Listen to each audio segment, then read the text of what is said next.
Bila Isa Khan tegur Jojo Azali, Rasulullah tak pernah CELA makanan. Jadi, awak siapa untuk sampahkan makanan? Sebelum kita melangkah jauh, yang belum lagi subscriber, apa kata anda subscriber dan tekan butang loceng untuk notifikasi video selanjutnya?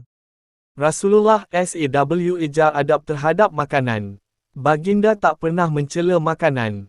Kalau suka, baginda makan. Kalau tak suka, baginda tinggalkan tanpa mengutuk. Jadi, awak siapa untuk sampahkan makanan? Demikian tulis pelakon Isa Khan menerusi media sosial, di mana dia menitipkan pesanan Rasulullah yang mengajar umatnya menjaga adab terhadap makanan. Difahamkan, hantaran Isa itu berikutan kenyataan atlet Muay Thai negara, Jojo Azali, yang menyifatkan pencuci mulut, kunafa sebagai makanan sampah. Ini bukan raj baik, ini fakta. Semua kunafa sampah, kata Jojo atau nama sebenarnya Muhammad Johan Azali Zulfikar itu.